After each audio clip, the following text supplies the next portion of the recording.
man. They all they do is like suck this guy off, and even dude, the part that pisses Yeah. like, bro, este Sanchez, bro. I'm like, Osvaldo, come on, man. Like, I know they make your paycheck, but bro, he's You not know, that good. I watched it with my VPN on VIX Mexico, and honestly, they weren't really navel glazing Malagon too much. Pretty much but the only thing Faisal was pretty much saying that Ochoa was pretty much not going to the World Cup, but in Mexico was they weren't blowing they weren't sucking them off as they were over here. Man, yeah. No, I was just gonna say. Well, the good thing is that at least we went from uncertainty of who could take over the goalpost to now having two goalkeepers competing for that spot. So And then in that's the a third, positive. Pero in the wait, third, espérate. The oh most wow, important wow, thing wow, wow. here is that we're not having two goalkeepers, right? We're having two products compete for the spot. And as of right now, the most popular product and the one that sells the most is El de America. What happened the last time that their golden boy at the goal was in the helm? It was Memo. We never got rid of him. That's the type of pool they have because they want someone who's media friendly. They want someone who can sell Yeah, but sandwich. Malagon is not media friendly. Ochoa, he had the locks. He had the He hair. was dating. He Yeah. was dating Yeah, that chick from but at the RBD. World Cup, Malagon is not. Memo delivered. Don't no te vayas por So ahí. There's nothing marketable about Malagon. He's just, Come on. it's not like he's got any like He's some he's characteristics. some It's he's not some like he has short a Michoacano like personality all or of us. anything, you know? He's a short Michoacano like most of California. Yeah, look, I'm Yeah, still not but you convinced know on what? Malagon. He makes too many mistakes, and luckily, we're playing Panama. No disrespect, but a better nation would have capitalized, and we probably would have lost this match in a World Cup ouch. in a World Cup stage. Absolutely, he is not. Oh yeah, definitely. I think it's nice to win, but you also got to look at the opponent. Is nothing to write home about, and they always manage to shoot themselves in the foot. That handle that was pretty atrocious. Yeah, I said it, man. I said in the last pod. It's very I expect. amateurish. Yeah, I expect Panama to Cruz Azulearla. I think mixes in their heads, and then they tend to choke in those We're final their minutes. boogeyman, Yeah, yeah. and That they did us happens, man. the most favor, which was eliminating our boogeyman, which is the United States. Yeah, Which Who is that's why I pretty good. wanted this. This is why I They, wanted. it's they like could beat USA, but Mexico can't beat USA. But they could beat Well, they did Panama. beat them last time. They did beat them last time with Aguirre. Ugh. I just They know did. that It was still a win. all I know is I don't know what they were expecting with signing Pochettino. That guy's the biggest choke job ever. And, they absolutely deserve that coach because, Honestly, I think if the US does not win Copa Oro, I think they're gonna bounce Pochettino and they're probably gonna put Samson in again or some shit Bro, like that. so the USSF turned into FMF. They're gonna go with Three, Samson four or yeah. coaches in going Oh no, into the that's World Samson Cup. Bruce Arena. They're gonna cut Bruce Arena. Is he They're retired? they're Aguirre. They they, they got Bob Bradley. Wait, is that guy still Oh, Brad coaching? Bradley, yeah, Brad Bradley yeah. too. Although just Robobob. They would call him Robobob, but that dude had them with the 2-goal lead against Brazil in the Confederaciones Yep. final. One thing I will say about this, I guess, Aguirre tenure, the third time's the charm. One thing that I've liked in both matches, in the semifinal and then today in the final, is we got off to a great start with a 1-goal lead. That is something that I haven't seen in a while from the Mexican national team. I always feel like we always drag these games, a little bit too long. It's 0-0 for a little bit too long, a little bit for my, taste. But no, they got off to a great start against Canada, and then today again against Panama, which, alleviates a lot of pressure, especially from a fan standpoint, because we've seen so many times the fans turn on the national team, whether it's like in the first half, they get booed off and stuff. So the fact it was very, very important that they got the goal within the first 10 minutes. Weird though, that the score was tied 1-1 and Mexico was dominating, and they started with the puto chants. In the second half, you mean? In the second half, yeah, Mexico was it was 1-1, and they were dominating. I mean, Panama wasn't doing anything, but they started with the puto chants. It's just a bad habit. Hey man, I will tell you this: the puto chant is back, baby. It's like the second Trump came back to office, bro. I don't know what's in the waters here in California, but I was covering the Roots game, Oakland Roots, bro. Has nothing to do with Mexico. It's a USL league, and the referee had to stop the game because they would not stop saying it. And I'm like, dude, this isn't even like, there's nothing Mexican related to this. This is USL, this is American soccer, bro, and they're doing the puto chant like every time the goalkeeper. Well, 2 weeks ago in the San Diego FC's debut, they had the puto chant. Yeah, bro. Oh, that's right. See, we're making American soccer great again. All right, guys, it's that time. My president was out there with a chest full of confidence and said that he was bringing back freedom of speech. So aquí estamos, papá. Grita puto todo lo que quieras, tira cerveza, echa putazo. ¿Sabes qué, güey? Si tienes suerte, a lo mejor hasta apuñalas a alguien en un estadio. Dale, güey. Yeah, the sponsors aren't bad anymore. And this was backed up from this happened in Oakland, which is like, one of the most liberal parts here. Like, there's people with like pink hair, and yeah, bro, it's like, and so you can definitely stab somebody in the stadium. And and there was like white people saying it, black people saying it. It was like, wow, this is crazy, bro. I've told you guys, I've never seen this is soccer culture. I've never seen a word unite everybody, bro. Was that dude? Was the comedian? He's like, he did that skit Saturday Night Live about beer. Like it was like Shane Gillis. Shane Gill talked about the puto chant. Oh, that's right, he did. Like in a podcast. So it's become quite mainstream. Yeah. If it's at that point where, because I'm surprised to hear that you're saying that it's now has diversity and equity. Yeah. Everybody. I will say, no, I mean it's he's a big soccer fan, and I think now that we're going into a World Cup year, it's going to be very interesting how this is handled at the corporate level, at the FIFA level, at the CONCACAF level. We got a Gold Cup in the summer, right? So it's going to be a very interesting dress rehearsal before the big event. Again, for those listening, first time at Cantina, feel free to speak up. We want to capture your live reactions and emotions.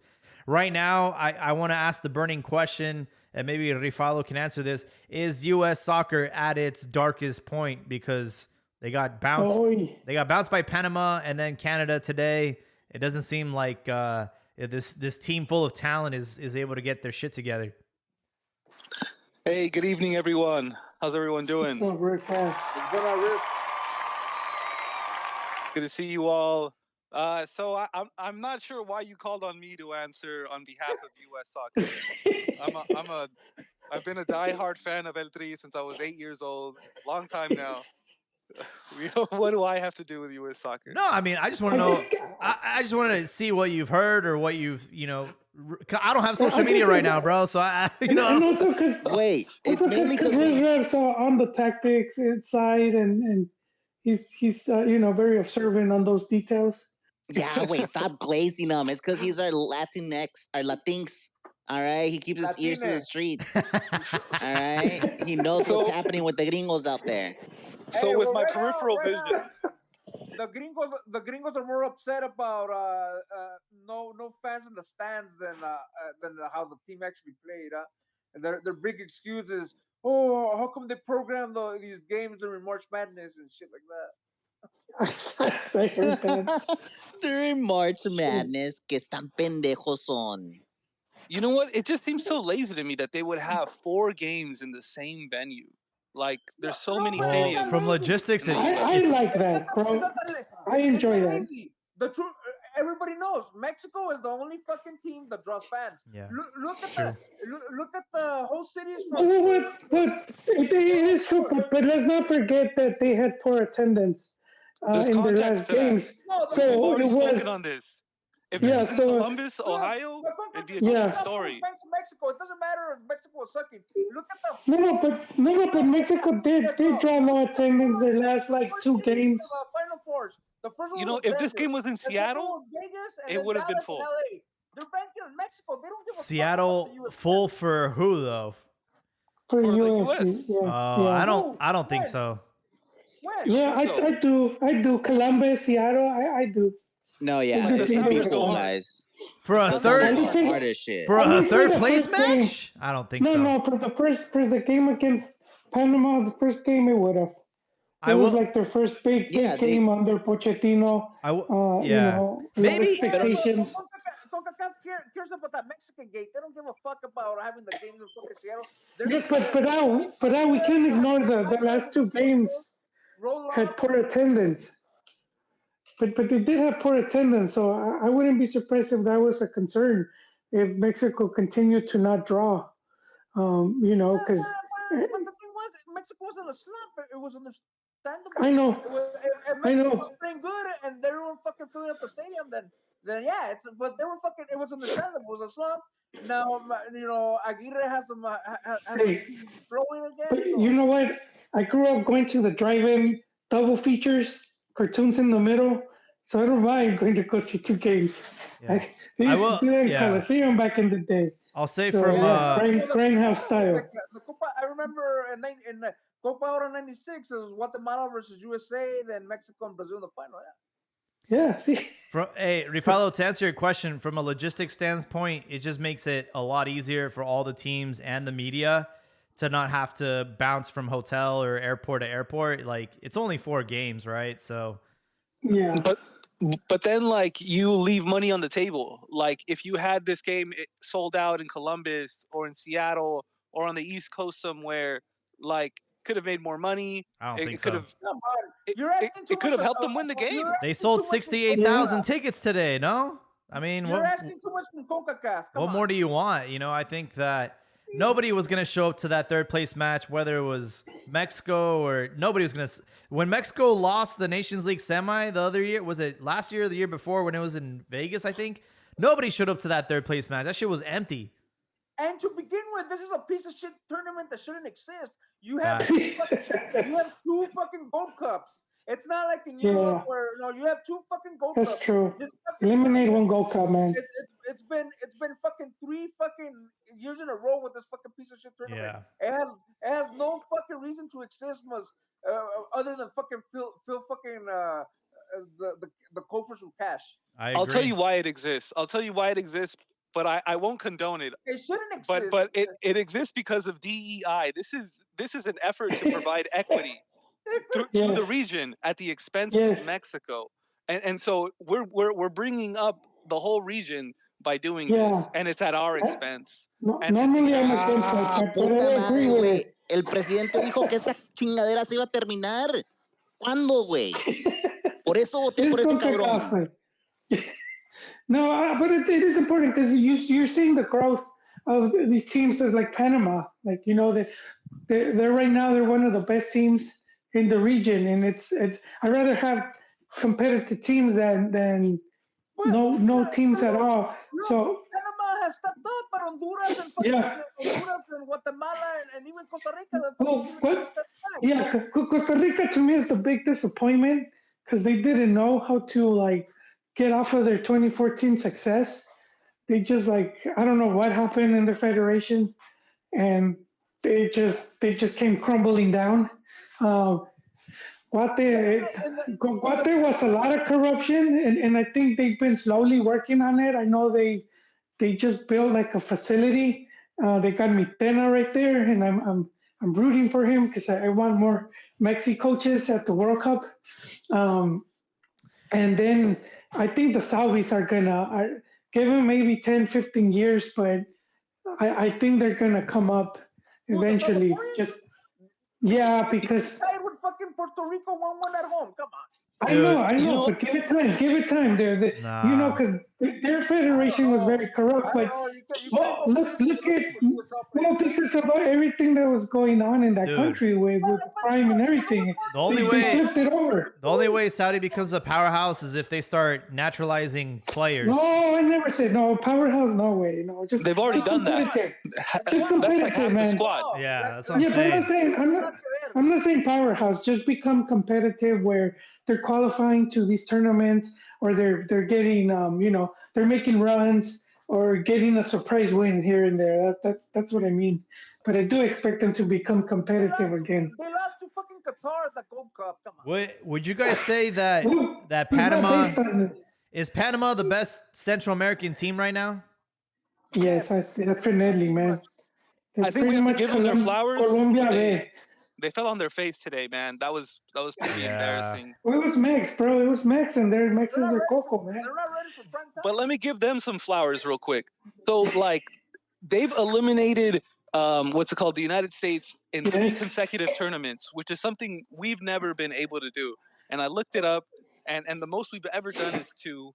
Panama's gone and done it 3 times, and like they've come out of nowhere. Like they qualified for the World No, Cup. no, for the World tampoco out of Cup. nowhere. Nah, They will Oh, like it's been a long they time. narrowly miss out the World Cup, When Yeah. and then they go, to the, and then they like, get gold 2000s, scored, that's when like, they by started- England, when they started crazy. coming up. and it's and, been Yeah. and now gradual they're like a process. contender, right? To Yeah. make a deep run in this Process. domestic cup. Yep. So like Yeah, there's a lot of growth. But No, yeah, it's yeah, not the- like, oh, they came out of nowhere. It's Yeah. The impressive thing Yeah. about Panama is most of their players play like MLS or Liga MX. Like I can't name you one that plays like in Europe. Yeah. You know, it's crazy. So well, I mean, so let me give you an Aguirre quote that kind of does reference them coming out of nowhere. He says, what does he say? Fuck, I lost it. bro, Aguirre hasn't even lived here, man, in the past 20 years. This is what I'm going at. I remember back Yeah. para los eliminatorias de Corea-Japón, Panama Yeah. was having Mexico fits. Yeah, and you know what they were doing.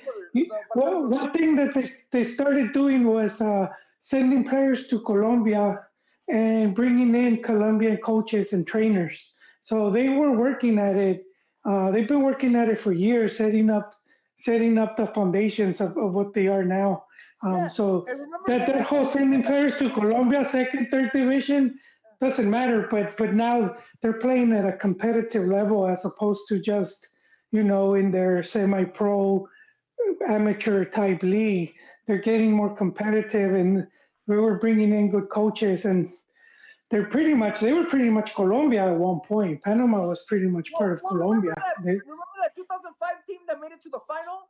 That was Yeah. that was a very Colombian-looking team. Yeah. So yeah, like it was- so Aguirre is saying that like it's so good that they've like elevated their level as of late, but because in my day as a player and when I first started out as a coach, Bro, you keep we were on going. that level. Bro, you going back to the 80s, homie, when Aguirre was a player, like mid 80s. No, Panama, the last 20 years. It takes a long time for some of these things to, to come to fruition, you just keep going at it, you Okay, keep investing. okay. I can get behind that. I can get Same with Canada. When did they put in their teams in MLS? Those was years ago and then they slowly started working to do their own league. I think they built a stadium. So I mean, a lot of this stuff is years in the making. Hey, And at the end of the your day, bro, FA it's continues. CONCACAF. We have a ceiling, okay? Doesn't matter how much. Doesn't matter if it doesn't matter if Piojo's coaching Costa Rica, bro. None of us in this. Nobody right now is in the Wait, top he 10, is with Costa Rica. bro. I need 3. Jaime, just won dude, we 7-0, don't bro. win. Even Mexico is We don't not in win. the top 10 right now.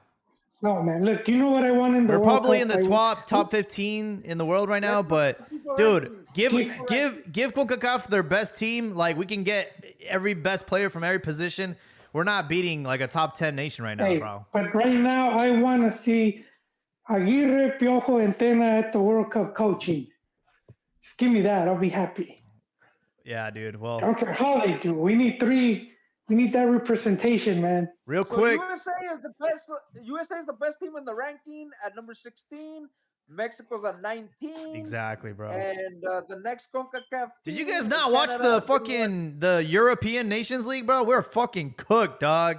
Those were some really good games. Ah, güey, cuando vienen para acá se cagan. Do it in the fucking summer. Play that game at 12. Se cagan. They're gonna take a giant fucking shit, bro. They're not gonna. Any, they're not gonna be able to. maybe to any do games that that fancy ball. I will give you No, that. pues juegan en la Any noche, game en el juegan en la noche Azteca, con aire acondicionado. en el Azteca, it'll Joel be is doing the equivalent of the can they do it on a cold, rainy night at Stoke? yeah, Yes. yeah, But yeah. the CONCACAF. Yes, version. bro. Yes, dude. 94 World Cup. Go look at those teams. They were having a hard I time. will say And I'll say, anybody that gets Azteca is cooked, bro. Is cooked. yeah. Unless they They do those cook in games the at middle of like the day. nighttime, which they might. Who knows? Look, I'm gonna make my Richie happy, man. And you know what? Send the Willas as a team, and you play those games at midday, and You know what? they'll do good. They'll do just as good as this. Wait, People think- espérate, pero Monterrey también. It gets hot as shit. And the thing about Yeah, Monterrey I stop. is that the metal that they use to coat the entire surrounding makes it into a giant fucking oven. And on top of Hell that, Se yeah. van a pelar, putos. And on top of that, it's all the cow shit. Bro, we should have Germany play there to give them a taste of their own medicine. And you know They what? did. They did play there. They went to penalties, right? Albert. What happened? Oh yeah, bueno, penales con Alemania así en el Tec. Yeah. Real quick, I got a lot of comments on YouTube. Let me And they go. took- Let me go through them real quick, and then we'll go back. We got Ron here too. Starting with Rafa de Leon says the U.S. has a stacked midfield, but poor center backs and goalies. And River Gaming says that he got a teardrop when Raul scored the penalty. I wanted to elaborate on that yes, man, penalty. tears. Yo, is like the stutter step back in, like, is that legal now? Because I remember for a long time FIFA shut that shit down, and I thought that they were gonna make Raul take the penalty again because he did it like 3 times, bro. So the rule is you can't completely stop. Some part of you has to be in motion, like throughout the whole thing of it. So that's the only way you can get away with it nowadays. Okay, I thought he was choking too, bro. I thought like Nah. este güey se cagó. That was man. really good. That's what I thought too. He's Yeah. good. That's what it looked like to me. Se tiene que limpiar. What the fuck? Rafa says that we should scrap the biannual Gold Cup and Yes. go to a joint Cool Copa thing. America. Oh yes. Oh yes. This guy speaks. He's speaking lovely words to my ears. Some more comments. Yeah. River Gaming says China has naturalized Brazilian players and their level hasn't changed. All right. Oh yeah. Two has had them. So yeah. So I wanted to, piggyback off of what that guy was saying on how we should, join up with CONMEBOL Yeah. for a joint Copa America. So the first time, the Centenario, when we did it here, they criticized us for leaving money on the table. And now this last time, when we let them No, take this- the lead, Yeah. they can Yeah. jeopardize safety by packing too They many did. people and not That's providing right. Oh, yeah, Great and- memory for the there. families. And by Great selling memory, dude. And then they charge People They cry- fucking charge they charge the journals Bro, for they a were cheap box lunch. they were crawling through the fucking vents, bro. Yeah. So there's been complications in the relationship, and I'm not Yeah. sure if they're good or if they're bad because they are, a little bit of both. Well, I think now the CONCACAF, and especially now with FIFA HQ being in Miami, I think that leverages for CONCACAF again to take reins of the tournament and be like, In short, "All right, we money gotta talks, fix man. it." CONMEBOL's broke, and there's a lot of money to be made Yeah. here. So I think that, Yes, that gives them a sir. lot of power. Here's the thing: if we do it like that, then CONCACAF is gonna want the fucking tournament in the U.S. every fucking time. Look, bro, all you gotta do is say, "Fuck you guys, we're just gonna invite Argentina and Brazil." Look, We- to be honest, We invite, the Gold Cups would take more fans Yes. than the Copas Americas. Yes. That's why CONMEBOL Yeah. wanted to come here in 2016 because Well, that's Mexico was fucking filling up the stadiums versus Granada, and they wanted a piece of the But pie. they are doing the boosted Gold Cup, and I would prefer that. It doesn't have to be. Well, I would prefer the region, but they could bring teams from Europe and other like good, strong quality teams, even if there's Africa or Asian, like Japan. I Dude, mean, I'm all for it because we've seen it before at Gold Cup. We've seen these teams come when here they had the before. Gold Cup with the South American teams, it was good. But here we go again. They wanted to help out the Caribbean teams, and that's why they closed out the South Americans, and it really hasn't No helped. shit, no. Bring those dudes over, man. Yeah, yeah. Good. It was a good tournament when Peru, when Colombia would come, when Yeah. Brazil B would come. Hey, Yeah, well, Colombia could have. why is Quinones not featured? What's going on with that? Oh shit. Supposedly Aguirre, he's not. No le llena el ojo al Aguirre para And ser why do you call him titular. up? I don't get it. Por lo que digo, and then supposedly him playing in Saudi Arabia also is a knock against him.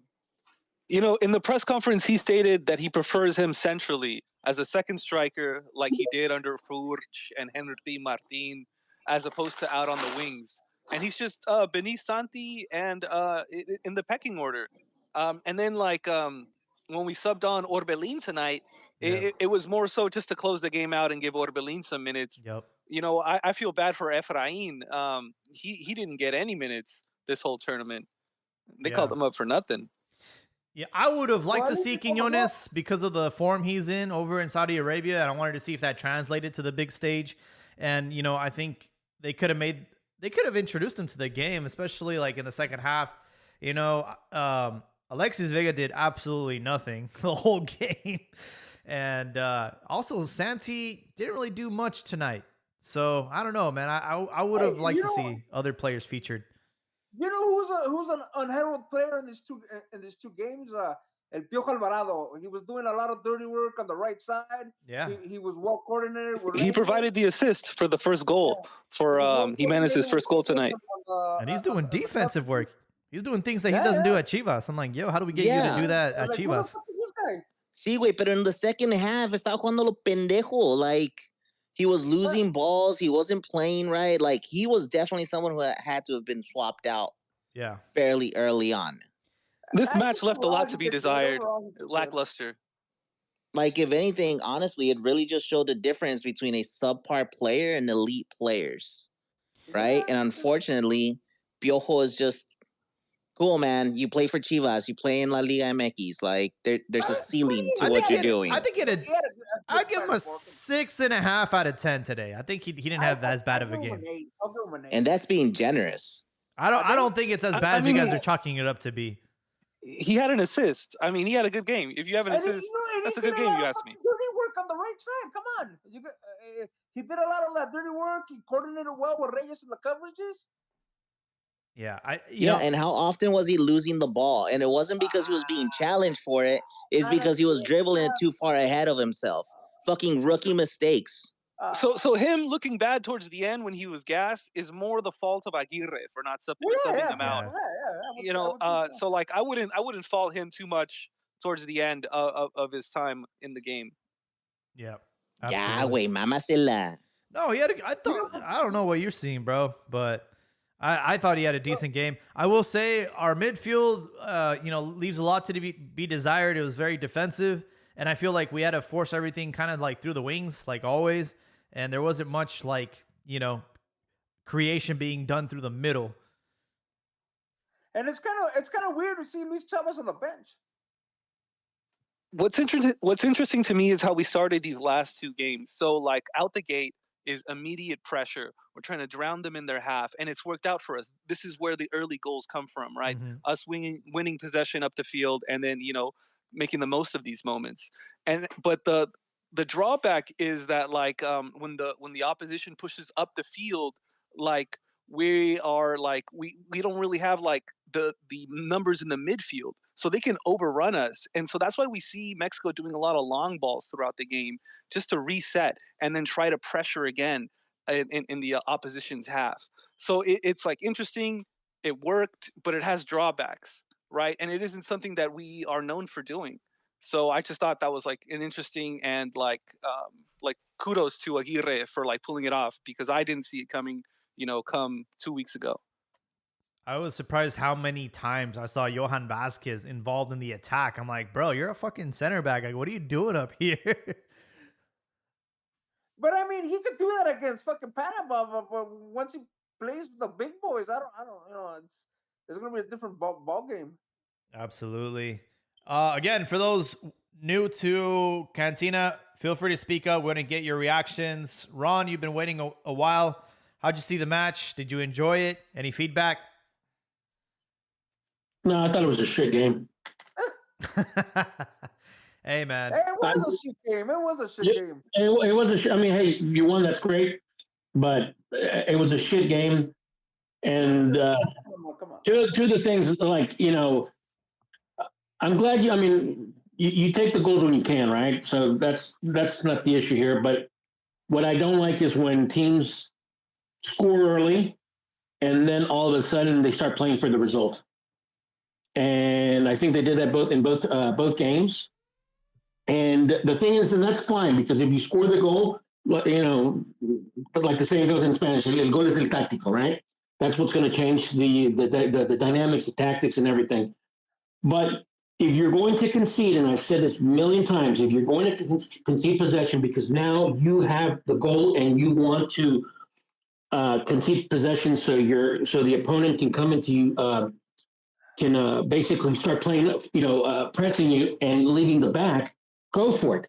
But fucking counter this shit about recouping, getting a ball and then doing a fast break, countering, and then not commit to the counter. They'll go to the last third and they'll wait for some of their guys to come up in numbers. But in doing so, you're also allowing the opposition to fucking get in position. So I mean that to me is so fucking frustrating. So and they did that, but they did that both in the game against Canada, and they also did this in the game against Panama. I'm glad they won. One of the things is set pieces are very, very important. Whether and we were able to capitalize. I'm really happy about that. But again, I just thought they were horrible games. I think that Mexico, if they would have really applied themselves, I think they could have scored a lot more goals. But I just don't think they countered properly, and that's gonna when you're gonna face better opposition, better than Canada and better than Panama, they're gonna fucking push your shit in. I agree. That's the difference between the elite and then where we're at right now. There was one play in specific in that first half. It was a cross and it came to Santi. And instead of, hitting it one time, he decided to bring it down on his chest. And that was, he lost his chance there. And I was surprised that he tried to bring it down inside the box. That was one he should have just put away from the one touch. There was another where he shot it like right at the keeper. And I was like, oh man, you choked, dude. And that was his chance. It was before the penalty came. So, not a good time not a good tournament for Santi. I don't think he had any goals. No, Raul's the only one that scored in this entire tournament for Mexico. Raver Gaming says, put some respect on Santi. He and Raul are putting in the work and making space for one another. Dragon defenders left and right. That is true. He does he does pull a mark for sure. Good point. That's it. He keeps opening up, and the most important thing is, hey, guess what? Now he's not having the opportunities at goal that he wasn't having just by himself.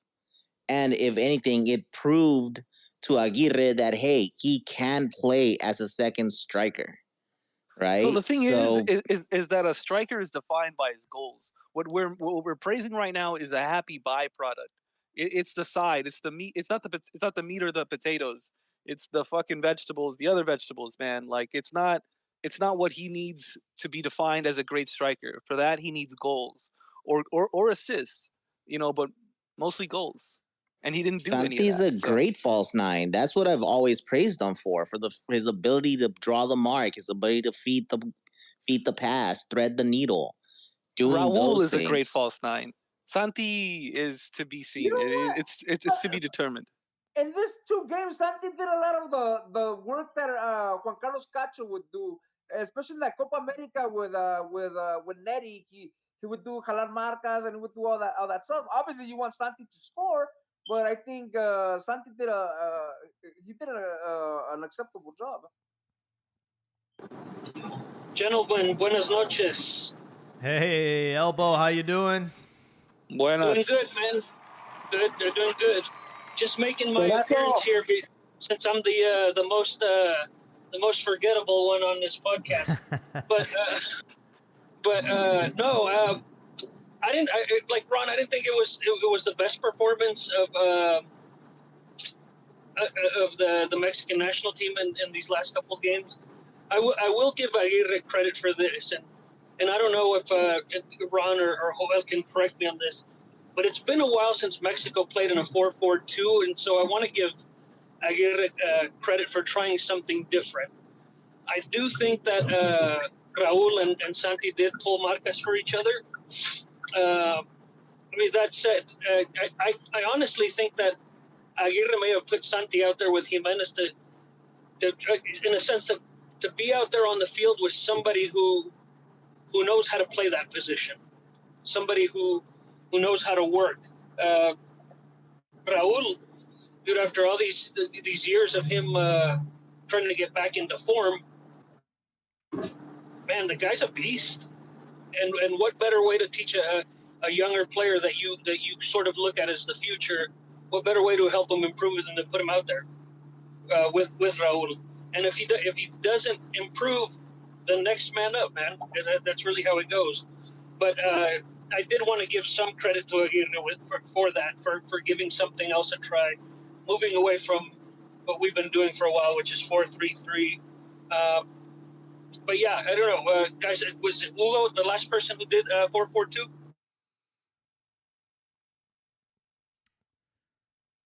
I don't remember actually. La Volpe? I don't know. Nah, La No, Volpe La was, Volpe was 5-3-3, 3-5. yeah. Yeah. Yeah. And then Piojo would also do La Volpe, so no, I don't. I remember Hugo, yeah, doing that 4-4-2, especially like that Copa America when he had Cacho Copa and America, Neri yeah. up there, yeah. It was Tuca. It was yeah, but Tuca already had it like 2 games.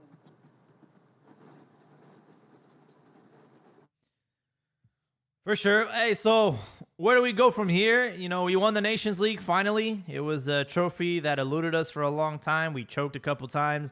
And now it sets us up for this Gold Cup we're having in the summer.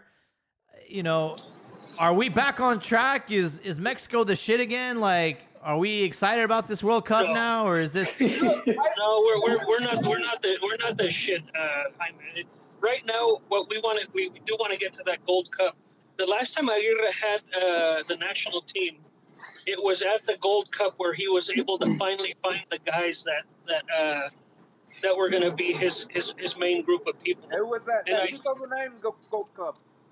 That's right. And so I think this is going to help him because he's going to have them for an extended period of time, very close to a month or so, right? So I think that this is where you're going to kind of find out what we're looking at with this team.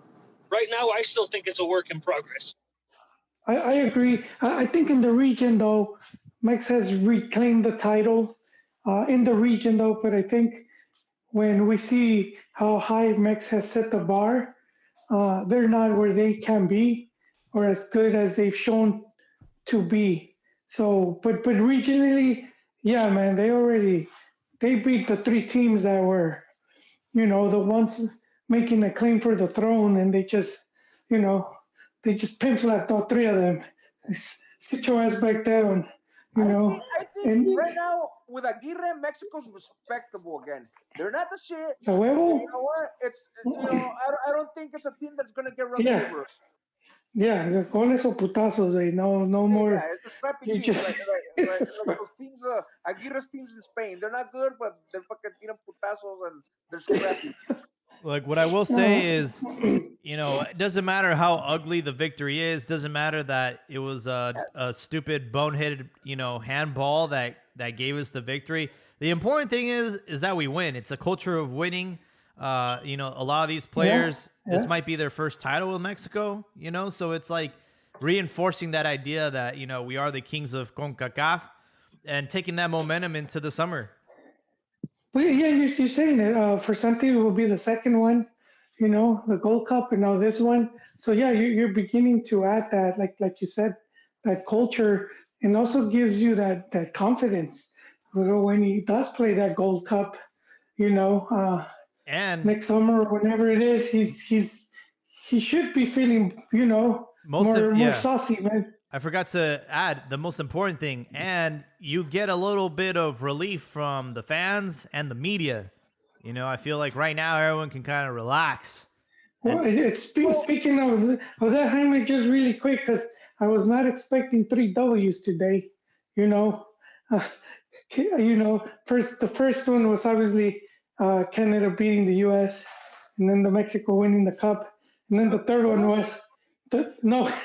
I forgot about that. No, it's the selección jersey. They're gonna. I heard the World Cup one is gonna have is it with the '80s logo? But they got rid of that little chicken that I hate, Temo looking shit they put. Yeah, and they're going back to the classic, man. Yeah, dude, that looks like those vector stocks. Like no one designed something. It looks like they just pulled it out of. It just looks so incomplete. I've seen some fan made stuff that's way better, man. I'm like somebody's nephew from FMF just turned that in, man. They took like a summer course on graphic design, and they were like, yeah, you just have just have Junior whip something up. They But did it on paint. it does look like MS Paint. But yeah, I hope it's true. I've seen this time, unlike last time, some more reputable sources saying that they're bringing back that logo, Yeah, that old, the retro one. I hope Adidas doesn't get cute with the fucking World Cup uniform.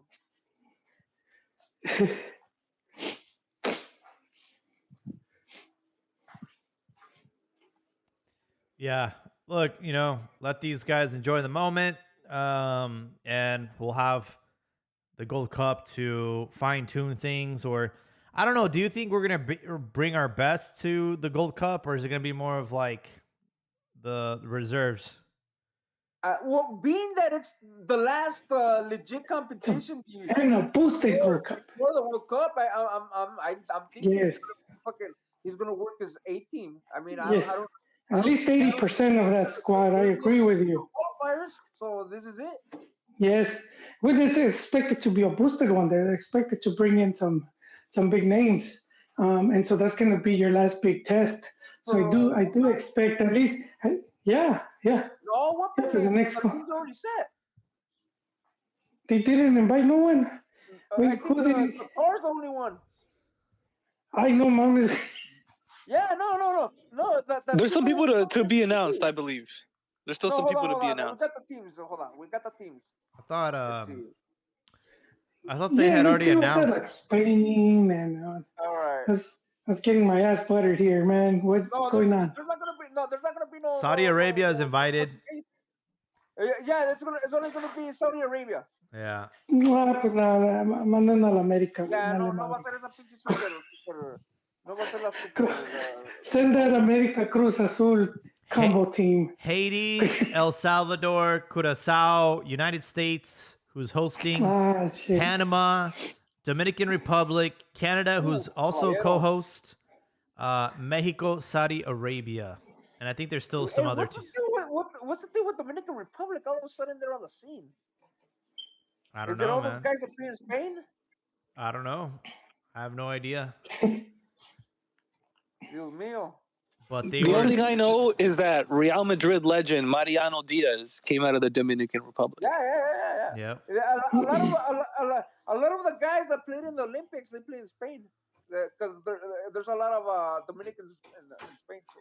Oh, shit. We should send a lot of Mexicans in Spain, maybe. Oh. Well, that's what FC Mexico team is trying to do. Hey, I know we had a couple episodes this week, but I don't know if we've talked about the Leon having to step out from the Club World Cup. Did you guys talk about that already? Briefly, but they do have the appeal. They can still appeal, and who knows? Maybe they'll sell during the appeal. Yeah. I think that's a load of bullocks. It's like they earned it. They won it. They beat LAFC. Um, You know and what? Yeah, but the CONCACAF and FIFA, they let them compete to qualify in that tournament. So, and all of a sudden, it's not fucking. I think it's a bunch of bullshit. What's going on with them? yeah, well, we have been hearing the news of the multipropiedad, and it could be a problem, and it's been months. So I I don't know if love it. Grupo Pachuca didn't try to smoothen things out. They had months to do that. Send a couple manila envelopes. Um, it's on them now, man. I hope it heralds a new age where there's only single owners, but I doubt it. my question is, who is going to replace them? Things can get very controversial very quickly. And, what if they assign that to like an MLS team or I don't know, America, right? Or the team that was runner up that year. Who did LAFC. yeah. So I mean, And I wouldn't be against that, man. If anything, like give it to the sportsmanship merit, right, where it's due, and say, hey, you know what? All right, these guys can't go.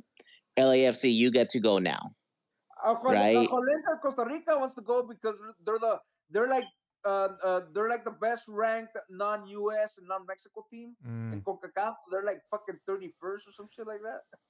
So then, what does being part of a shitty nation give you a right to go over teams that are higher ranked than you? Yeah. Like, fuck out of here, bro. DEI is dead. Because they're saying that due to the rules that another Mexican team or another U.S. team can go. So they would, since they're the they're the best ranked team out of those two countries, that they should get dibs on that. But my question is, they're over here, giving Grupo Pachuca shit. Meanwhile, what exactly did Inter Miami do to merit a spot? Exactly. They had Messi. That's it. Yeah. Se la mamaron a Infantino. That's what happened. But it's fucking FIFA. It's the same shit. They cracked down on Mexico for the puto chat, but they gave the World Cup to fucking Qatar, which fucking runs over gay people, and they give them to Saudi Arabia, which is some shit. So it's a fucking double standard with FIFA. And Russia. Russia too. Yeah, exactly. Yeah. Let's not forget the Ruskies. Yeah. Hey, but I wanted to touch in on something you guys were talking about earlier in regards to this. So like FIFA will probably come down on Mexico hard if this P chant thing keeps up, so that they can justify their other crap against in line with homophobia via Qatar and Saudi Arabia and these countries where no, it was the sponsors. It was the sponsors, Mirif, that were making a big deal about it, not FIFA. It was the sponsors, but now, that's not the big case anymore. We haven't been seeing that with this cancel culture that was going on. We're talking the about game was stopped 2014. today. I know it was. I know it was, but okay, hold on. If you want to hide behind that paper thin argument, yeah, it was stopped today after how many times? Right? You heard it at least 6 different times before the game was stopped. Furthermore, when they went up to Aguirre to tell him what was happening, his words were, siguen mame con esta pendejada. Like, even he's fed up with it. He's like, bro, this is a bullshit thing that you guys want to, like, champion and fucking virtue signal over. Like, this isn't an issue. Yeah, because and then there's proof of worse shit being said at stadiums. Oh yeah, way worse. All that racist shit, all the monkey chants and shit like that. Yeah, so I mean, it's. But I don't see any of the sponsors now like the way they were 10 years ago. Pressuring because you had people pressuring the sponsors and tagging them and saying, "Oh, you agree with this," or I think a lot of that stuff has, it's like Abdia said, a lot of that stuff just went away. Some of it backfired big time, like the whole Bud Light thing, where they had to like go back and then start doing like really redneck type commercials, bring back F-150 trucks and shit like that. It's like, so that's kind of where it's at now. I do think it's more the sponsors because FIFA, like you said, Riff Raff, FIFA They were so Bud Light was so worried, man. They thought about doing an ad with you on a Clydesdale shirtless, man. No. Wow. No, but yeah, a lot of that stuff we've seen it gone away now, or it's just not being a thing. It's not being a thing because it did get to this point where you could see the fans controlling the way shit went because they on social media you'll see people get fired or drop from what was it, Chris?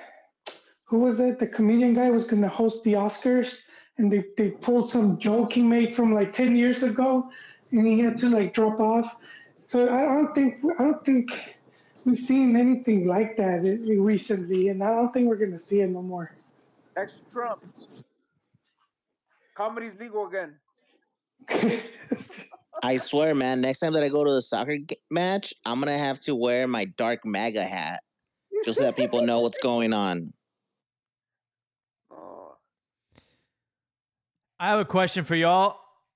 Will Raul Jimenez surpass Chicharito as the all-time goal scorer? He currently has 39 goals. He just surpassed Cuauhtemoc, who was number 4.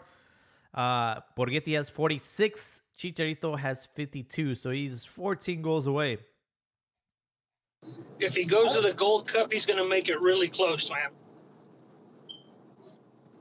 I agree. Yeah, but I also don't see him playing a lot of friendlies, and that's where Chicharito laid claim to the crown and on those friendlies. So I don't see Raul playing in a lot of friendlies from here to the World Cup. Wow, he's still the number one goal scorer for 3. I don't care what the stats say. When you break, what are you down talking about, Abuelo? No. When you break it down, and I broke it down a long time ago. I don't have No empieces con esas pendejadas, güey. No mames. Eso pasó en el año del queso. No mames. No. ¿Ves, güey? ¿Ves? No. Like, for example, Sagi. Sagi scored like fucking 7 goals against Saint Martinique. Okay? What I'm trying to say... Ya te vas más para atrás. And that's how you try to make your argument. No, what I'm saying is, when you look at his goals, and I've made this position clear many times, that there should be goals. The way you should tally goals is not just like with a G, like, okay, how many goals you scored. It's basically game altering goals. Are you tying a game or are you winning a game? And when you did that, I mean, that's my statistic right there, is game altering goals. That's moving. And that's why you don't get credentials anymore. Porque dices pendejadas así. No. Baseball moved to that metric of like RBIs and runs, stuff like that. It's only natural that when you see baseball is dying. The fuck no. make? You need to know who's effective. You sound like people didn't want to recognize Barry Bonds as the home run king. No. What I'm saying is when I looked at a lot of the goal scorers there for Mexico, Hermosillo, Cuauhtemoc, Luis Hernandez, Borghetti. I was gonna ask when that was, but you just aged it. Like my pedo. What I'm saying is baseball roids. When I look at that list, basically over 85% of the goals that Cuauhtemoc Blanco scored was either to tie a game or to give Mexico the lead. And you looked at everything, at every goal. You looked at every goal, single goal. I did this. I must have done this like 15 years back when I was basically just crunching the numbers. And, Ron, and, and don't get me, and don't get me while I wrong. And agree don't get with me, you, man. Like I agree with you. Cuauhtemoc is the most clutch player, but we can't move the goalpost because things changed over the years, and Mexico got that stuff. no, no. Cuau by far is the most But clutch thing, player Wait, ¿cómo que Mexico no? has We're ever had. supposed to be No, going back to look, it's not, Libertadores. look, hey, the tally's not fair. The tally's not fair for even the goal scorers, even from the, like, let's say the early 90s and 80s and the 70s, because the things changed. You know, Hugo Sanchez, you know, Carlos Hermosillo, really in his prime, those type of players in their prime, they didn't really have the Copas Americas, although, you know, obviously Hugo Sanchez played in the 93 Copa America. But what I'm saying is, it's not like the newer generations where they had the advantages of all these fucking friendlies, the Gold Cup, and all these other fucking Mickey Mouse tournaments. So there, it is somewhat skewed. But what I'm talking about is that, you know, when I was crunching the numbers and seeing like how effective was Hugo Sanchez or how effective was Cuauhtemoc Blanco and stuff like that, I understand why. Like, for example, people, you know, a lot of, at least people of before my generation, like I have uncles that fucking think Hugo Sanchez is shit, at least for Mexico. And I, you know, like, you're like, what the fuck are you talking about? This is Real Madrid. No, I don't give a fuck what he did for Real Madrid. I don't care what he did for Real Madrid. I care what he did for Mexico, and he didn't really live up to. So I'm just saying. So I mean, so I heard this a lot. So I heard this a lot from like, you know, people like, you know, my uncles and not just, you know, other friends and family members that, you know, like would fucking shit on Hugo Sanchez and stuff like that. So like, you know, when I was just like reading and crunching numbers and stuff like that, it's like, shit. They kind of have a point. But then like, and that's when you're like, oh, okay, well, oh shit, look at, wow. Oh shit. I have a Yeah. rebuttal for you, Ron. Yeah. So, like your hypothesis, it doesn't take into account the idea of like how physical the game is today. So, would Cuau have the same success that he had back in the Yes. day today? You know, with Yes. how many games they have and how physical it is. I'm not sure. I don't think a lot Yes. of these guys would Yes. be on that level. He's really Cuau- slow. Cuau- Like you Cuau- have to be And let's not really forget fast que nomás le nowadays. pegaba con la pezuña. Yeah, man. We're talking about like the Mexican modern Quasimodo, dude. Like I don't think he would have been as good today. I think I So posted let me this. tell you guys something. As a Chivas fan, I disliked Cuau for the longest time, and it was during the 2000. Was it 2009 when Aguirre called him up again to help him get Mexico to qualify? No, As slow as he was. 2000, that was in 2001, 2009. Yeah, He called But- him for the World Cup. He didn't call him to qualify. right. But this How is did where I Cuau- learned how did Cuau do in to Valladolid? appreciate Cuau. That's how I appreciated where I learned to really appreciate Cuau. As old as he was, as slow as he was, the guy kicked ass, man. He still kicked ass at his age. I've said this, you know, to friends, and I think I've said it to some of you guys. I mean, I've been fortunate enough to see basically the best players at the, you know, in the World Cups. You know, and I've seen them in other stages and stuff like that. For me, for my money, the two players that I enjoyed the most, just they're worth the ticket of themselves. For me, it's been Ronaldinho and Cuau. And don't get me wrong, I've seen Cristiano Ronaldo, I've seen Leo Messi, I've seen a bunch of these players, and they're fucking great. I'm not taking it, but I'm just seeing them practice. I'm in fucking awe. It's like, wow, But you those know two what? players. I think Chicharito has had better World Cups than Cuauhtemoc. Cuauhtemoc is at 98 those two games, and then I think Chicharito he had that goal against fucking France, which is better than anything Cuauhtemoc did in a World Cup. Chicharito is our all-time Cuau also goal scored in scorer. that game. Did you forget? He didn't start that game. No, Cuau scored in that game as well. I was there. No, he scored. He scored. But it was a fucking penal. Come on. Oh, it doesn't matter. And he fucking was walking. He was fucking walking the whole fucking time he was in there. It was a penal. Yeah, Dude. and doesn't that contradict Chicharito your fucking- argument that unos goles cuentan más? No, but hey, I didn't say 100% of them. I basically said over 85% of them. And you Ah, know no what? mames, So güey. You're let's talk talking about out your Cuauhtemoc. ass right now. I'm not talking about my. I'm not talking. Se mama tanto Cuauhtemoc. Where the fuck was Cuauhtemoc? It was a simple question. I just asked if Raul's gonna overcome Chicharo. I don't know how this turned into a Cuauhtemoc debate. It has nothing to do with this Because fucking. you have Ron in here, way. Son los The pinches odds are argumentos against del him, año man. del Oh, queso. I'm so sorry. I'm so sorry. I use logic. I use history. I use statistics. I'm so No. fucking You sorry. use you I'm pick so and fucking choose your sorry. argument and what you like used as a measuring post. Look, all right, we and it always understand. gets changed. We understand everything was much better back then than it is now. I totally get that. Yeah. No, wait, no, I get it. Por fin, we need to go back to Libertadores. That's the whole point of this argument. No. But to end the Cuau thing, dude, I honestly, I think if you guys look back at old footage, he was a lot faster than you guys might know. Look, He right? was. He was fast after Well, the fight. in his youth, After and he worked hard. I'll argue. if you I'll argue that yes, Cuauhtemo's. he was faster. That and it's for a reason that Ben and I could put him on the flank. You want to know It's why because- he was faster than what most of us remember? Because going up and down all those stairs at Notre Dame, te hace super fast, güey. El pinche jorobado Bro.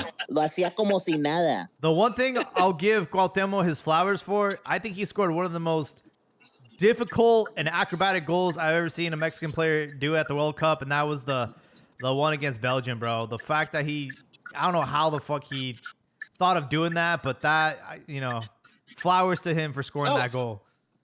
Watch his full run on that one. It wasn't just that acrobatic goal, man. He busted his ass to get there too. But no, going back to Raul, he's going to make it really close if he does get called for this Gold Cup. Again, I don't know how much longer he plans to play. I'm assuming until he can, but that Gold Cup's going to get him really close to it, I think. He's How many goals does he need? He needs 14. 13 to tie. 14. Oh, that's too many. I don't think so.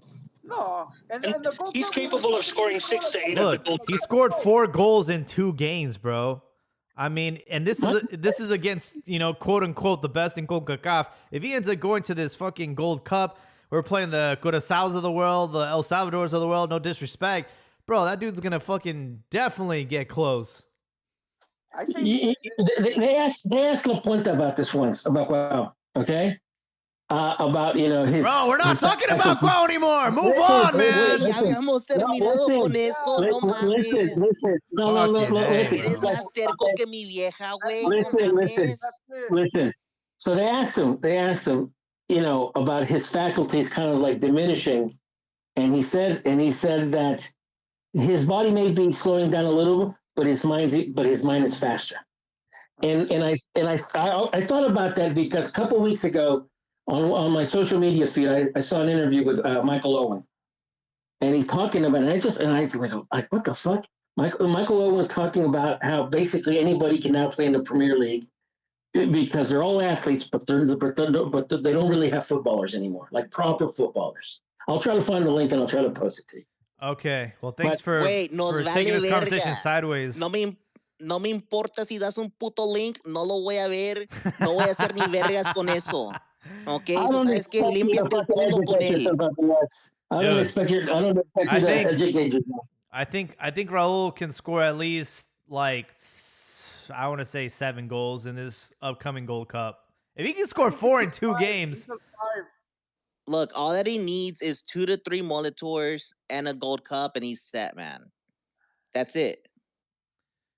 yeah, he can get to 14 goals in whatever is now plus the World Cup. I think he can, if he's continuing at the pace that he's going. Pero sabes qué es lo más importante, güey? One of the things that I just learned, and you know what, Ron? Thank you for enlightening me. I did not know that Cuau was on the same level as Ronaldo, Ronaldinho, and Messi. Wow. Pinche pendejo que soy yo, güey. No sabía. Sí, güey. They could be. They could be at that level. Luis Hernandez. No sabía que se me mojaba la canoa cada vez que caminaba ese Luis güey. Hernandez won the goal scoring at Copa America. He beat Ronaldo. I've never put Luis Hernandez in that category. Yeah, Okay. no, but I'm putting him because one thing is you could be the thing that makes these guys great is that they stayed at that level for many years. But that doesn't mean that they were always Bro. peak or even the best. And that's why sometimes we'll take credit from our own because Luis Hernandez is basically unknown, goes Copa America 97. And that Brazilian team was stacked, especially compared to Max. and he won the goal scoring. So I mean, how are you gonna take credit from that and say But I mean, overall, of course, overall, those players were way better. But in that tournament, Luis Hernandez was better. Bro, Luis Hernandez scored all his goals in one World Cup and never did anything since, bro. He No. was Yeah, he but- was just a one-hit wonder, just like a lot of Nah, man, he had a good run. Gentlemen, He had a decent run. No. You're forgetting. there's no way. You're forgetting. You're forgetting Copas Americas, dude. You're forgetting Copas Americas, dude. He was on fire. He's a beast in like 97, 99, dude. But I guess you guys don't want to be educated on that. Reason, like I said, I think he was great for such a short period of time. I mean, keep in mind, and this has been a conversation in Mexican football for a long time. But like, he was like Oribe Peralta, dude. He became really great later in his career. I mean, when we want to compare, we say, man, why can't we be like Brazil or Argentina where you have superstars at 18? Ours tend to shine a little later, 24, 25, 26. Every now and then you'll get a Rafa Marquez, right off the bat, dude, he's already a superstar at 17, 18. We don't get too many of those because we import a lot, or we import a lot of players. It's not where, we don't export a lot. He peaked in 98 and he shouldn't have been on the 2002 squad. Luis Hernandez was a flash in a pan. Yeah, that's what it was. Lightning in a bottle. He was a flash in a pan. He had like 5-6 years where he was really good player. He did. And when he was younger, if you look at the strikers he was competing, it was way more difficult to break into that national team. It was stacked with really great strikers. When the guy fiddle to fucking Peláez. Wait, Yeah, this see, is starting to that's feel the like one. when my old head uncles would get drunk and start talking about football. No mames, güey. Yeah, dude, you guys got to move past it, But bro. but it's still relevant because Like, I know that the Coke back in the 90s was It's better. fucking relevant, I dude. know that pussy with a bush is good too. Pero yeah, güey, let's move on. we've got Bush. It's relevant still, dude. Look, The dude. problems that that were around, 10, 15 years ago, they're still around and they're even worse, dude. So it's still relevant. This my definitely feels like the old head conversations in baseball where they say, "Oh yeah, definitely Babe Ruth could hit 60 home runs today and throw 99 miles an hour." Gual was definitely good, but dude, come on, to say that he's Ronaldinho, Cristiano, Messi, or that he can keep up with. No, I didn't say that. I said for my money, enjoying a player. Enjoying a player. I'm not. But here's the thing though. I'm not saying it's fine that if he's you Ronaldinho. enjoy him, I'm but saying that I've never enjoyed watching a player more. There's two players that I've enjoyed, like, because I physically saw them. I went to the stadium. I went to their training practices and stuff like that. And what I saw was just amazing. Okay. Yeah. But the thing about it is, I had this conversation with back in the old big soccer days and stuff like that. I had this conversation because we had a lot of Mexican fans that would shit on Mexico's players, saying that they're shit, they're not world class and stuff like that. And I said no. And I said no. I said Mexico has world class players because you don't get to become a top 16 team consistently for fucking 30, 40 years, but by having shit players. And then they started once the exodus happened in 06, when you started to have Pavel Pardo, Ricardo Osorio, Salcido, they started winning championships in Stuttgart. They started winning championships in PSV and stuff like that. Oh yeah, we're really we do have good players. And I'm saying I didn't need validation that that Pavel Pardo had to go play in Stuttgart, or that Carlos Salcido had to go to PSV. No. We could see it because we saw how they would line up against Copa Libertadores, how they would line up, how they would play in Copas Americas, in Confederations Cups, before they started going to Europe. So I'm thinking, they're I want to add to that, Ron. I want to add to that because we had Cuauhtemoc, and I got to see the match when he played at the Valladolid. I think he was saying when they played Real Madrid, Yeah. They 1-1 tie, and he scores. He ties it up with the free kick. And if you see him playing there, he's balling up against that Real Madrid team that was stacked. That was one of my favorite pictures I had that I lost when you see the Real Madrid, the players that are making the wall, and Cuauhtemoc is kicking the ball around them. It was just epic right there, man. And so he's balling against that team, and like Ron says, I didn't need that validation. But I even saw it with Palencia when Palencia was at Espanyol, and again I said against Real Madrid. I saw that match. That dude was killing it, man. He was crushing it. So that was the whole thing, which I was talking about Canada and even this U.S. where they were primed up by all this, even Mexico press, because they're playing in Europe, because they're playing in these big clubs, and here they are sucking the fat one. I need to create a new Messi team that is. I need to create a segment of nostalgia, and that way you guys can have 10 minutes to talk about how great things were back then. But bro, we're talking about now, bro. It's about now. That's why it ties up to now. We get it. You guys talk about the same shit every fucking episode, bro. It's moving on, man. We got to talk about the now. I think it's a big problem, the fact that we can't even Listen to what, like, did you read Landon Donovan's tweet or his comment earlier? I have it pinned on the podcast. So he says, what did he say? He said some bullshit about, I don't care how good your team, like what teams you're playing on and stuff like that. I've said that many times we have most of our players now are playing in Europe. I still prefer the teams from the past when they were all Mexican based because they played better. And that's not me being nostalgic. That's just being fucking factual. Yeah. Right. I mean, there's nothing nostalgic about fucking comparing shit. I mean, we had better teams. They played better. They had fucking clear, concise ideas of how they were going to play. I haven't been really excited about, Mexico in 8 years. And even with Osorio, although he tried to have a clear idea, he didn't really convince me on his ideas, but at least he tried. But I mean, like I said, I have not been, it's like, oh, fuck, Mexico's playing. You're being nostalgic. The 98 Mexico team would have gotten wiped by the 2014 and 2018 teams. Oh, I don't know about that. And then my grandmother had fucking testicles to be my grandfather. 2014 would have fucking wiped fucking La Puente's fucking team. I don't know, man. They didn't have a fucking guy like fucking Gio was a way fucking better guy than fucking Cuauhtemoc. Come on. Here we go. Y se estaba cogiendo a Belinda, which is an obvious upgrade from Galilea. Okay, so Sí, güey, pero Belinda, no mames, güey, mil veces mejor. Hasta mírala ahorita, güey. No mames, me rompo un huevo para echarme a esa vieja.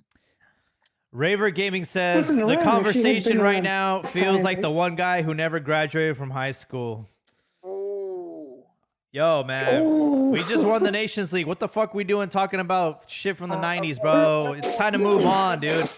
And the fact that we have to bring up players from that era means that we have a very shit talent pool right now because it's like, bro, we should have 10 Cuauhtemocs now. We should have like 3 or 4 guys competing for the all-time goal scoring record. And yet we don't. Yeah, well, it's because old heads like you want to keep these players in like, dude, I'd rather have a fresh coat of paint and like fuck all these dudes that won this fucking tournament. Like, just go with the young players, bro. Like, use this Gold Cup to give them a shot, bro. Because I don't know, bro. This is not the team that's gonna go much farther in the World Cup. I'm not arguing that. What Mexico does in the Gold Cup is still shit, whether they win the trophy or not. Gold Cup hasn't done shit for Mexico, dude. And I know that, what's his name? Faitelson was catching shit, I think, from that dude. What's his name? Blas? That's why they hate you. Es por eso que te odian en Panama. That's why they hate you in Panama. No. It's the truth. Mexico gets... If the Gold Cup hasn't done shit for us, it's a good thing we won the Nations League tonight, not the Gold Cup. Well, the Nations League isn't that shit. And it's funny. It's funny. I'm actually laughing, not because he lost, but the false expectations in the marketing that the Nations League did for the U.S. Oh my God, it's the golden generation, this and this and that, dude. It's a fucking. It's a revised fucking Gold Cup. It means shit. Because Americans buy into marketing. That's why.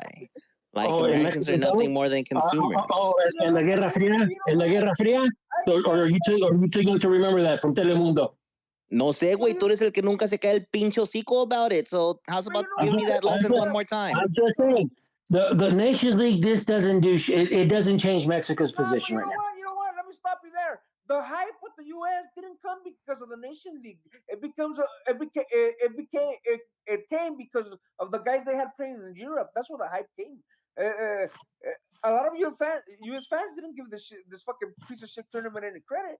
It started with the Nations League. It started in Europe. That's where the hype came from. It started with the Nations League because it started with. Yes, it did. Yes, it You did. guys sound a little bit like sour grapes because the reality is that a couple years ago we couldn't beat Canada and we couldn't beat the U.S. and it looked like U.S. was starting to dominate the region, and now it doesn't look like that.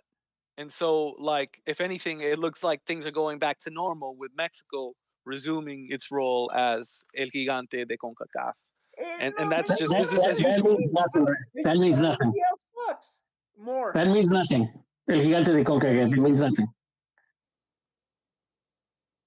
Says who? The old head who's going to be in here complaining about, no, the glory days.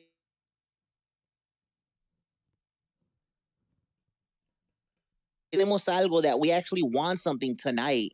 You still want to talk about the past. You want to say que es una copa de chocolate. But then when we lose it 3 times in a row, todos están de que no valemos verga, que los Estados Unidos nos parte la madre, and all of these things. So, where are we? Even then, it was still a piece of shit tournament. That's the fucking problem of this.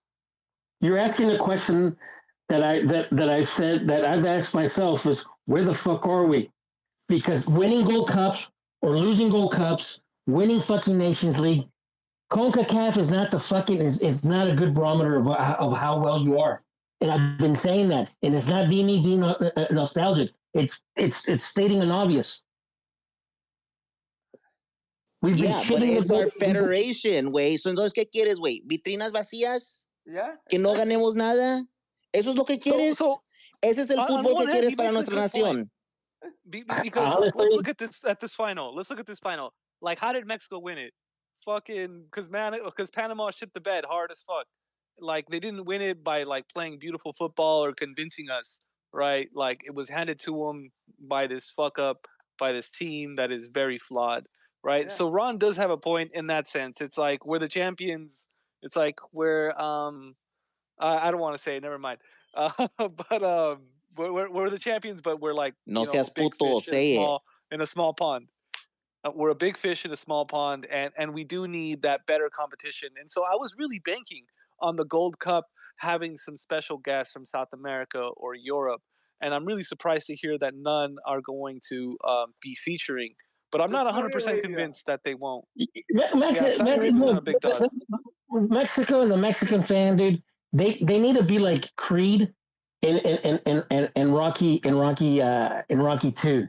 That mentality is, yeah, I won. Or what did he say?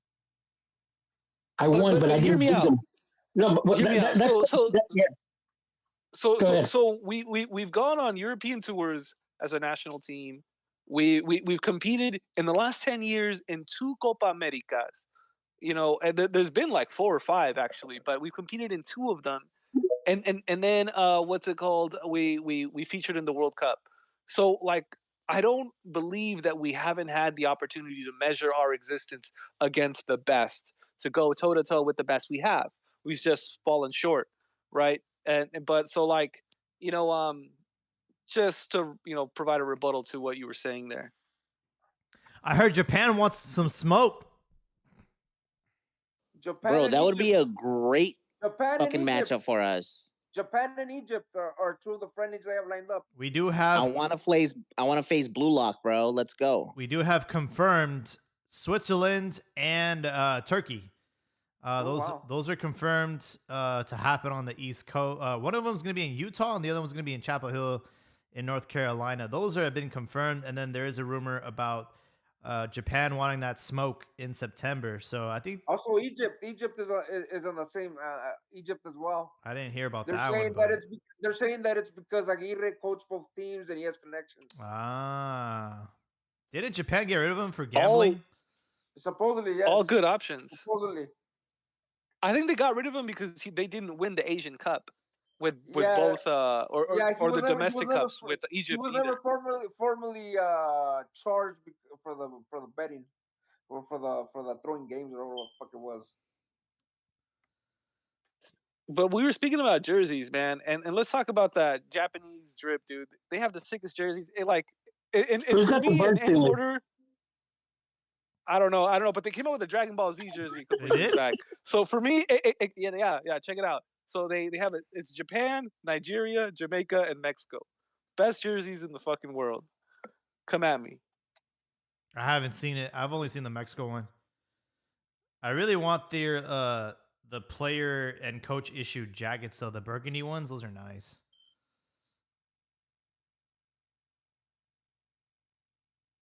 Yeah, I want the black and gold shoes, man. I'm gonna have to get those. I already got the long sleeve. The one that Edson had on. Wow, It's bro. dope, dude. Fucking consumer over here. I had to, man. It looked too good, and it fits great. Yeah, I'm not gonna lie, bro. Their drip looks great with the black and golds. We're gonna be looking fly this summer, and hopefully in the World Cup. Anything beats that fucking pink piece of shit uniform. Anything's better than that. Yeah, the peacock. The one with the the one with the hidden panda. Oh yeah, that one. Oh, those are fucking trash. The Mexican pink, I hated it, dude. It was so fucking it's because they're trash. celebrating Mexican pink. Honestly, the only one I hated was the Charlie Brown one, the away Oh for yeah, the that Brazil was World Cup. ugly. That was really ugly. Yeah, that's the only one I ever truly hated.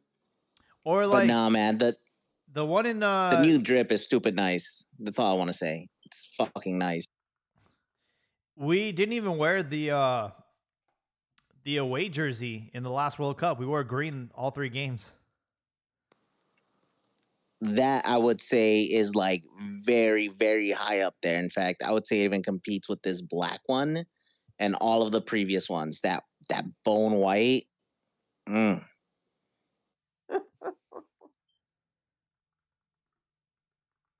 Neta, güey, se miraba con madre. Like, I found it at a soccer shop not too long ago, but it was in a small. And I was like, wait, how the fuck do you have a small here when there's a bunch of beaners around? Like, that shit should be flying off the shelf. For sure. We've been at it for an hour and a half. This is just to capture the reactions from us winning the Nations League finally. Obviously, we'll have our regularly scheduled podcast on Tuesday. But do you guys have any other burning topics before we sign off? Yeah, I got a really quick one. Really, really quickly. And I don't think it's so much as a topic. It's more of a call out. And it's, Ricky, ¿dónde estás, puto? Te culiaste. Vine aquí por putazos y te estás escondiendo otra vez. Nomás para que todos sepan el tipo de hombre que eres, cabrón. Wow. I will say I am really disappointed. We had a pretty spicy chat going on the whole game. A lot of shit talking, a lot of name calling, a lot of personal insults, and he's yet to be here on the podcast, man. He probably passed out or something. I don't know. Well, I'm afraid that he listened to my advice to go beat his wife and OD on fentanyl, so good luck, Jesus. buddy.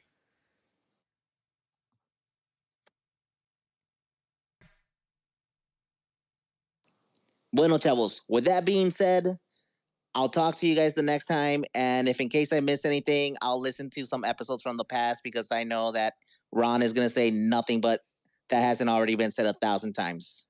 Buenas noches.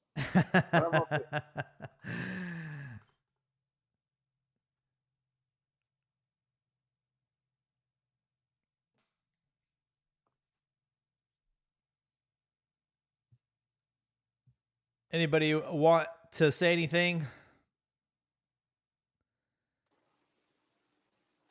Huh? I'll add my Good night. good night, Al. I just had my last two cents. Just repeat again. I think a good win for Mex. I think the region was getting a kind of uppity, thinking that they had claimed the throne. I, and I think the Mex media did a big disservice by just handing it over, and the fans bought into it because when we see what Mexico has done at the world stage, even the record at the World Cup going back to 94, since they consistently qualified. Um, none of the region has been able to even equal that. Not even at the youth team level with under 23, under 17. They've been able to do what Mexico has. So it was frustrating seeing that, seeing the media especially just hand over the reins just because these teams have X amount of players in Europe, and all of a sudden having X amount of players in Euro leagues or in Champions League, that just automatically meant success. And I would say maybe success in exporting players, but not for their national team, especially when their national teams haven't been able to even equal Mexico, or even the bar that Mexico set, you put it even higher. They haven't been able to do that. So I think I'm glad this, because it shuts a lot of mouths, and I guess and that narrative too, it has to go away in my opinion. I do think it does help if you send players, obviously, but Mexico has shown just with the local talent, they've been able to achieve good success. And I think it was yesterday, not yesterday, the previous spot that they were talking about how some of the success has eluded Mexico because they did win Olympic, which I think it gets downplayed too. But that gold, it should be, it should have more weight. Especially we look like Brazil that had to wait really long to win it. And in Mexico, beating Brazil at Wimbledon made it even that much better. So Brazil was never able to win it till like, when was it, like 2014 or something like that. But yeah, even it took them even a long time. But for me, like Max World Cup, it would be much more difficult. But I felt like had they been allowed to compete Copa America, the way they had been doing with like two runner-ups and like two third place, I do think they would have eventually won one. But they were hurt because CONCACAF was like, you have to send your under 23, and then they just weren't able to send their best. But I do feel that if the Federación make that a priority, I do feel like they could achieve it. And that would be like, to me, another big win to have in the coffers, another major international trophy, which could then elevate you at the World Cup.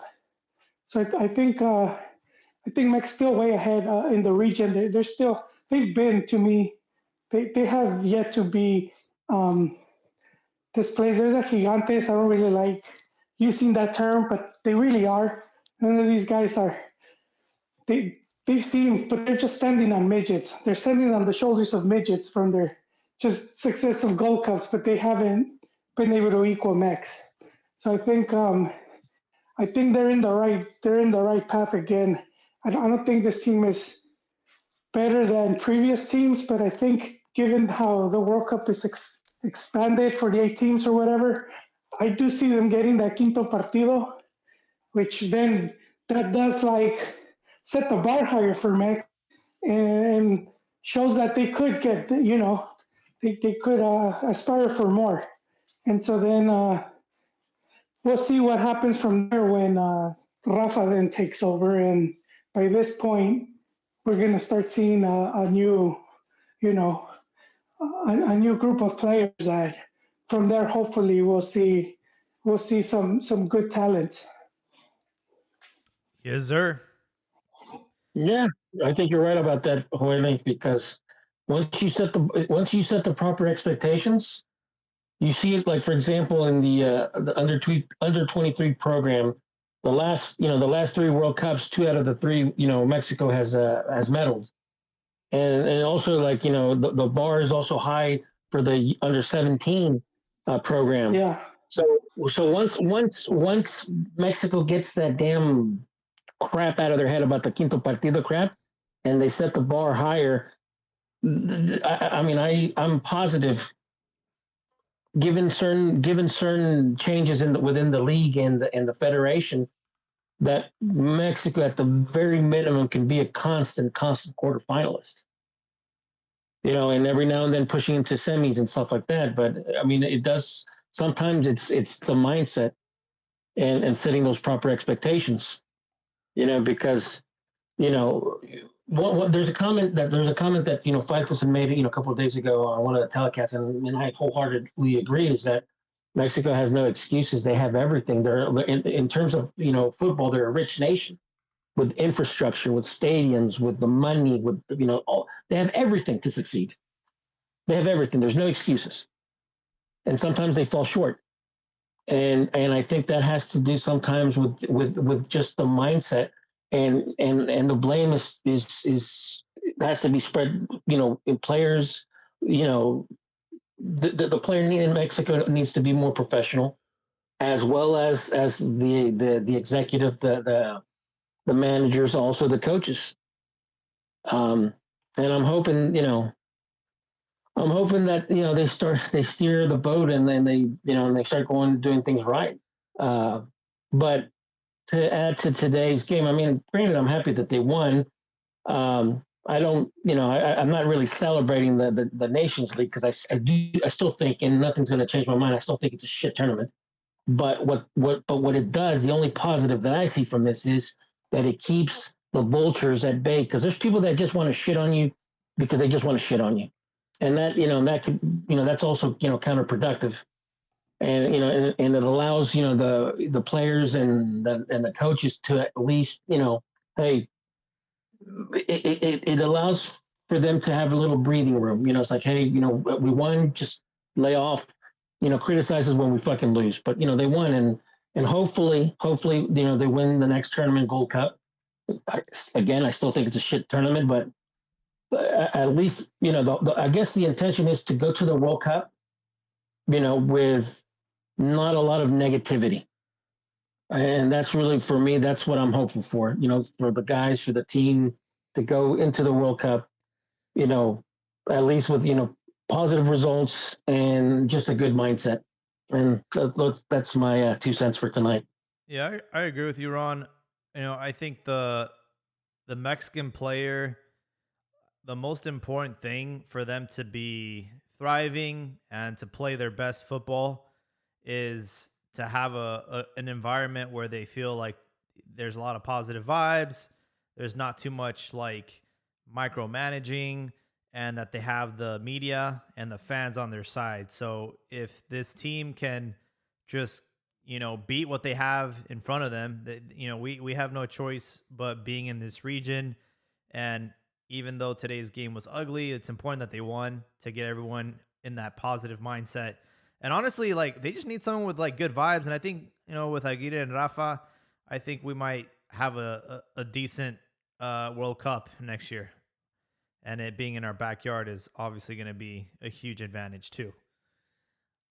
Elbow, you still with us?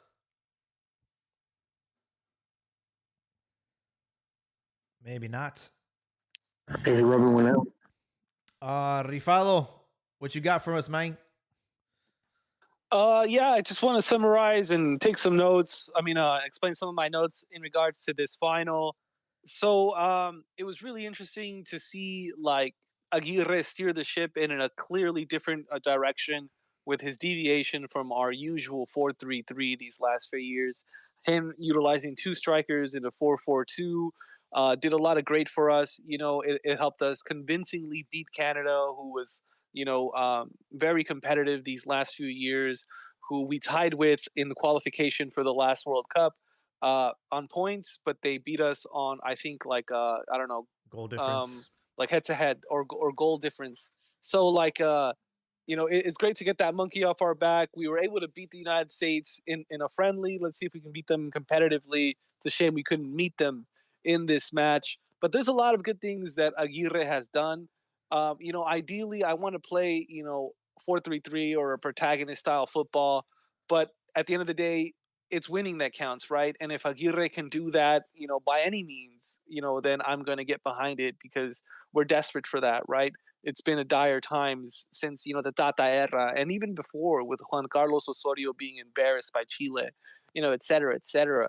So, like, I do like the garra that he demonstrates, not only in like his press conferences with a feisty press, but on the field, like he instills that everywhere he goes, and we're a lot more pragmatic. We have a lot more of this warrior spirit than we've had under previous managers like Jimmy Lozano. Right, we're pressuring people, we're ceding possession, we're like fouling, we're getting into like arguments. We're having our like strikers like hound defenders off the ball and create something from nothing, like Santi Jimenez did today. I know he didn't get that goal, and I criticized him a little bit, but we it's like a new face of El Tri, like a new rendition to what we've been seeing these last few years, and I like it. It has its drawbacks, like our midfield today really couldn't create anything significant, and so like there are drawbacks to like what we're like trying to do, but it's like what we were doing wasn't working. Like our possession was not penetrating, and so like it's like the definition of insanity is to try the same thing and want like and expect a different result. Then let's not be crazy and keep doing the same thing. Let's try something else, and that's what Aguirre has brought to the selección, and I applaud him for that. Thanks for having me, everyone. Appreciate you all. Hell yeah. Good stuff, Rifado. I agree with you on that because it took me for years. It took me years to come to the realization that Mexico maybe shouldn't be playing possession style, football. Even though, like in my bones, I feel that that's the way we should be playing because that's just the way football should be played. But it took me years to come to the realization that, you know what, I'd rather have just an effective team. And an effective team means playing from the back and just counter. And if you're playing the percentages right, go for it. But because, sometimes it would piss me off watching Mexico just dominate, have 60, 65, 75% of the possession and still lose or not play, or tie or lose an important match. So, I think, Mexico does have to change their style, across the board from the youth all the way to the national team, to the senior team. Yeah, for sure. Seeing Mexico in the past holding possession is more of like a comfort thing, even though they didn't do anything with it. And now, even in today's match, they actually yielded most of the possession to Panama. Panama had 54% possession today, and they also had more passes completed than Mexico. They had 449 versus 396. So, as far as the efficiency, obviously Mexico got the victory. So it's going to be interesting to see how this team starts building themselves up for the Gold Cup, these other friendlies, and next year. It's going to be a big one. Some updates on some scores. We did have Chivas earlier today tie 1-1 with Tijuana over there in San Diego. Then Wilke scored the goal to get Chivas the draw. They were actually down 1-0 most of the game. And unfortunately, we weren't able to cover that match. But yesterday was a very special moment. After last year, seeing the A's leave Oakland and abandon the Coliseum, I got to step on the pitch yesterday and cover the Oakland Roots, who have sort of risen from the ashes and have reincarnated the Coliseum and repurposed it for soccer. It had an attendance of over 26,000 fans, which is better than some of these MLS teams. It was a really special night. I got to meet Too Short, Oakland legend. And another thing that I saw on the pitch and I had to like make sure I had my contacts in. Richard Sanchez, I'm sure a name that you guys kind of remember. He helped Mexico win the Under-17 World Cup. He was the goalkeeper. Well, he's out in San Antonio now playing USL football. And on the other side, on the Oakland Roots side, Jürgen Damm. And he's out here playing USL football. He didn't start, but he did get some minutes towards the end. And you know, this kid's only 32. It's kind of crazy to see him drop so far. He was just at Atletico San Luis last year. But it goes to show how short a career is. And I guess if you fall off form, you're desperate to still get paid to do this for a living. And Richard Sanchez, Jürgen Damm, I think we both had we all had expectations of them having more fruitful careers than where they're currently at. That's why it's a numbers game, and we need to play with as many youth players as possible because they're all not going to pan out. But it was a really special weekend for me, and seeing Mexico win tonight is like the cherry on top. But I am glad that all that is over and that we will be watching Liga MX hopefully very soon. I believe before we go back to our regularly scheduled Liga MX, though, Argentina will play against Brazil on Tuesday. So I will definitely be watching that. It's a World Cup qualifying match. And just in time for our podcast on Tuesday, which we hope you guys will return. Thank you guys so much. Have a great start to the week, and we'll catch you on the next one. Shout out to our YouTubers tonight. Thank you guys for your active